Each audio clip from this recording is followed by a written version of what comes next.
నమస్కారం. నేను మీ Phani Bhaskar, Dilsukhnagar, Hyderabad. Welcome to Pasumarthi astrology centre. Please do subscribe my channel for more videos. Video నచ్చినట్టయితే like చేయండి, అలాగే మీ బంధుమిత్రులకి, శ్రేయోభిలాషులకి కూడా షేర్ చేయండి. ఇంతవరకు ఛానల్ సబ్స్క్రైబ్ చేసుకోకపోతే సబ్స్క్రైబ్ చేసుకోండి. నా నుంచి నా తదుపరి వీడియోలన్నీ కూడా మీకు అందుబాటులో ఉంటాయి. ముఖ్యంగా మనము ఎన్ని ఉన్నా కూడా జీవితంలోనండి ఆరోగ్యం లేనిదే మనం ఏది ఆనందించలేం. అన్నీ ఉంటాయి మనకి, కానీ మనం దాన్ని అనుభవించాలి కదా.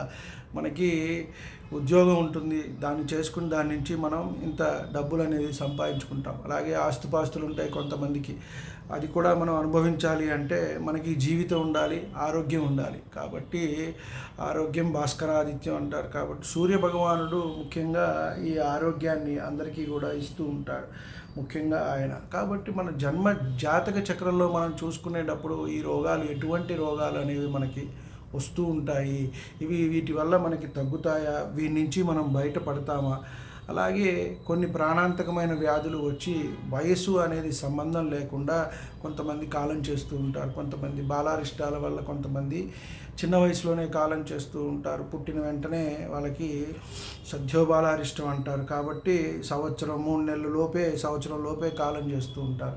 కాబట్టి ఇట్లా రకరకాల వాళ్ళు కూడా ఉంటూ ఉంటారు. వారికి నడిచే ఆ దశలు, మహర్దశలు, వారు జన్మించిన దశను బట్టి ఈ గ్రహాలు, మనం బాలారిష్టాలు మీద 1-2 వీడియోలు చేసుకున్నాం. దాని మీద వాళ్ళు ఎలా ఉంటే ఆ ప్రభావం నడుస్తుందని. ముఖ్యంగా మనం తీసుకున్నట్టయితే లగ్నంలో శని, తృతీయంలో గురువు, చతుర్థంలో బుధుడు, పంచమంలో రవి, షష్టంలో శుక్రుడు, సప్తమంలో కుజుడు, అష్టమంలో చంద్రుడు, నవమంలో రాహు, ఏకాదశంలో, ద్వాదశంలో కేతువు. కాబట్టి ఈ విధంగా ఉన్నట్టయితే వీటిని బాలారిష్టాలు అంటాం. మనం ఉదాహరణకి జన్మించినప్పుడు నక్షత్రం ప్రకారం మనం జన్మించినప్పుడు గురు మహర్దశ స్టార్ట్ అయింది, ఆ గురువు మనకి తృతీయంలో ఉన్నాడు అనుకోండి, అలా ఉంటుంది. అలాగే రవి మహర్దశలో జన్మించినప్పుడు ఆయన పంచమంలో ఉన్నాడు, కేతు మహర్దశలో ఆయన వ్యయంలో ఉన్నాడు అంటే అవి తప్పకుండా బాలారిష్టాలు చాలా ఇబ్బంది పెడతాయి.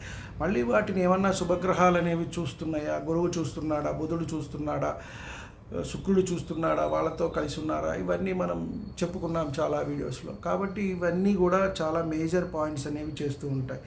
తర్వాత కాలంలో మనం ఇప్పుడు చూసుకుంటాము, తర్వాత వయసు కొంచెం పెరిగే కొద్దీ చూసుకుంటాం. యుక్త వయసులో లేదా నడి వయసులో, మధ్య వయసులో, ఏ వయసులో అయినా కూడా మనం చూసుకోవాల్సిన భావాలు 6, 8 ముఖ్యంగా మనం చూసుకోవాలి. కాబట్టి ఈ రోగం మనకి ఎప్పుడు వస్తుంది, ఏ దశ, అంతర్దశల్లో వస్తుంది, ముఖ్యంగా ఎటువంటి రోగాలు రావచ్చు అనే విషయాన్ని మనం తెలుసుకోవటమే కాకుండా ఈ వ్యాధి మనకి తగ్గుతుందా, తగ్గదా, దీనివల్ల మనకి ఉపశమనం అనేది ఉంటుందా, ఉండదా, లేదా దీనివల్ల మనం కాలం చేస్తామా అనే విషయాన్ని కూడా తెలుస్తుంది. అలాగే మనం ఎక్కువగా దీర్ఘకాలం కొంతమంది మంచంలోనే తీసుకుంటూ వాళ్ళు కాలం చేయటం అనేది జరుగుతుంది. కాబట్టి ఎలా ఎప్పుడు జరుగుతుంది అనే విషయాలను కూడా మనం తెలుసుకోవచ్చు. కాబట్టి ఈ వీడియోలో క్లుప్తంగా మనం మళ్ళీ వైద్య జ్యోతిష్యం కూడా స్టార్ట్ చేసుకుందాం. ఒక్కొక్క వీడియో దాంట్లో కూడా చేసుకుంటూ వచ్చే వీడియోస్లో మనం కళ్యాణానికి సంబంధించిన వీడియోసు, అలాగే రాహుకేతువుల ప్రభావము, అలాగే వైద్య జ్యోతిష్యం మీద వీడియోస్, ఇట్లా ఒకదాని తర్వాత దశలు, మహర్దశలు, ఇలా ఒక్కొక్కటి చెప్పుకుందాం. ఈలోపు ఒక చిన్న వీడియో ఏంటంటే, మనకి ఏ వ్యాధి అయినా కలిగినప్పుడు అది మనకి నయం అవుతుందా, అవదా అనే భావాన్ని మనం ఏ భావాల నుంచి మనం చూడాలి. స్వల్పకాలికంగా కొంత అనారోగ్యం చెందుతూ ఉంటాం మనం, ఆరోగ్యం బాగోపోవటం, మళ్ళీ ఒక 15 రోజులు, 20 రోజుల తర్వాత, నెల రోజుల తర్వాత రికవర్ అయ్యి మళ్ళీ మన పని మనం చేసుకుంటాం.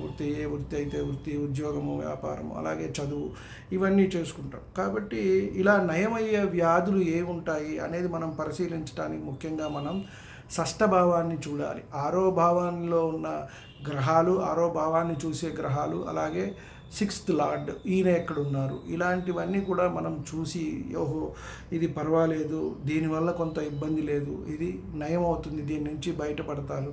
అలాగే శుభగ్రహ దృష్టి, గురువు, శుక్రుడు, బుధుడు, వీరి దృష్టి, అలాగే నడిచే మహర్దశ, ఆ దశానాథుడు కూడా ఎక్కడున్నాడు, ఏ విధంగా ఉన్నాడు, ఎలా ఉన్నాడు అని చెప్పి మనం చూసి చెప్పాలి. ఇలా మనకి 6th కనెక్షన్ వచ్చినప్పుడు పర్వాలేదు, ఇది కొంత ఉపశమనం ఇస్తుంది, కొంత సమయం తర్వాత ఇది తగ్గుతుంది, దీని నుంచి వారు బయటపడతారు అని చెప్పి చెప్పవచ్చు. అలాగే దీర్ఘకాలిక ప్రాణాంతక వ్యాధులు వచ్చినాయి అని అంటే కనుక ఇది ఎయిత్ లార్డ్తో సంబంధం ఉంటుంది, 8వ ఇంటితో సంబంధం ఉంటుంది. ముఖ్యంగా ఎనిమిదో భావంలో ఉన్న గ్రహము, అలాగే ఎయిత్ లార్డ్ ఆయన ఎక్కడున్నారు, అలాగే ఎయిత్ లార్డ్ని చూస్తున్న గ్రహము, అలాగే ఎయిత్ భావాన్ని ఎయిత్ని చూస్తున్న గ్రహాలు, ముఖ్యంగా రాహుకేతువుల కనెక్షన్ వచ్చినప్పుడు కాస్త ఇబ్బందిగా ఉంటుంది వాటిని.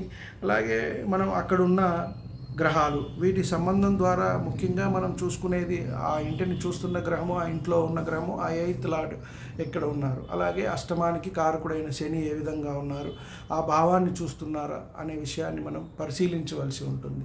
ముఖ్యంగా ఇవన్నీ చూసుకుని మనం బేరేజ్ వేసుకోవాలి. అలాగే కొంతమంది చాలా కాలం అలా మంచంలోనే ఉంటూ ఉంటారు, దానికి వ్యయ సంబంధం కూడా ఇక్కడ వస్తుంది. 12వ భావం కూడా అక్కడ వచ్చినప్పుడు కొంతవారు 12-8 కనెక్షన్ వచ్చిందంటే వాళ్ళు కొంత దీర్ఘకాలం మంచంలో ఉండి కాలం చేస్తారు అని చెప్పవచ్చు.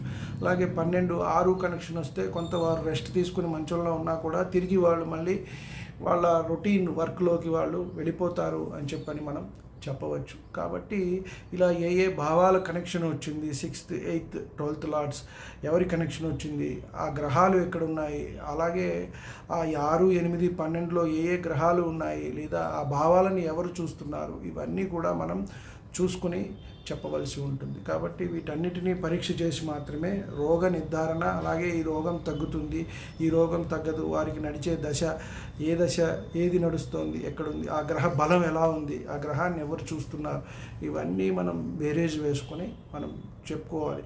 కాబట్టి ఇవన్నీ పరిశీలించినట్టయితే మనకి కొంత దాని మీద అవగాహన వస్తుంది. వీడియో నచ్చినట్టయితే లైక్ చేయండి, అలాగే మీ బంధుమిత్రులకి శ్రేయోభిలాషులకి కూడా షేర్ చేయండి. ఇంతవరకు ఛానల్ సబ్స్క్రైబ్ చేసుకోకపోతే సబ్స్క్రైబ్ చేసుకోండి. నమస్కారం.